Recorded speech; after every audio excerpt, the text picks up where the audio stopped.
இதுவரைக்கும் நம்மளோட சேனல்ல நீங்க கேக் வீடியோஸ் மட்டும் தான் பார்த்துட்ருக்கீங்க. இப்ப என்னோட லைஃப்ல இன்னொரு பார்ட் உங்களுக்கு நான் காமிக்கலாம் அப்படின்னு நெனச்சேன். இது என்ன அப்படின்னு பார்த்தீங்கன்னா, இது எல்லாமே என்னோட ஸ்டூடண்ட்ஸ் எனக்காக எழுதின தேங்க் யூ லெட்டர். இத பார்க்கும்போது எனக்கு உண்மையிலேயே அவ்ளோ ஒரு சந்தோஷமா இருந்துச்சு. அத நான் உங்க கூட ஷேர் பண்ணிக்கணும்னு நெனச்சேன். ஸோ அதுக்காக தான் நான் இந்த வீடியோஸ் எடுத்திருந்தேன். இந்த லெட்டர் படிக்கும்போது தான் எனக்கு தெரிஞ்சுச்சு, என்ன எவ்ளோ என்னோட ஸ்டூடண்ட்ஸ் அப்சர்வ் பண்ணியிருக்காங்க அப்படின்னு சொல்லிட்டு. அது ஒவ்வொரு சின்ன சின்ன விஷயம் கூட அவங்க எழுதியிருந்தாங்க. என்னால நான் சென்டம் எடுத்திருந்தேன், உங்களால மேக்ஸ் புடிச்சிருக்கு அப்படின்ற மாரி எழுதியிருந்தாங்க. எனக்கு ரொம்பவே ரொம்பவே ப்ரவுடா இருந்துச்சு. இந்த மொமெண்ட்ட என்னால எப்படி எக்ஸ்பிளைன் பண்றது கூட தெரியல. எனக்கு தோணுன ஒரு விஷயம் என்னன்னா, என்னோட லைஃப நான் வேஸ்ட் பண்ணாம, என்னோட பசங்களுக்காக நான் ஏதோ ஒரு விஷயம் நான் பண்ணிட்டுருக்கேன் அப்படின்றப்போ, எனக்கு ரொம்பவே ப்ரவுடா இருந்துச்சு. நம்ம வீடியோஸ் பார்க்குற எல்லாருக்குமே நான் ஒரு பேக்கர் அப்படின்ற ஒரு பார்ட் மட்டும் தான் தெரியும்.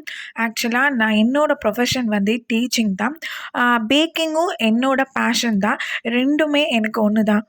இந்த 2மே நான் ரொம்ப ரொம்ப விருப்பப்பட்டு எனக்கு புடிச்சு நான் செய்ற ஒரு விஷயம். அதுக்காக எனக்கு இவ்ளோ பேர் சப்போர்ட் பண்றீங்க அப்படின்றப்போ எனக்கு ரொம்பவே ஹேப்பியா இருக்கு. உங்களோட சப்போர்ட் இருந்தா மட்டும் தான் என்னால அடுத்த லெவலுக்கு போ முடியும். Thank you.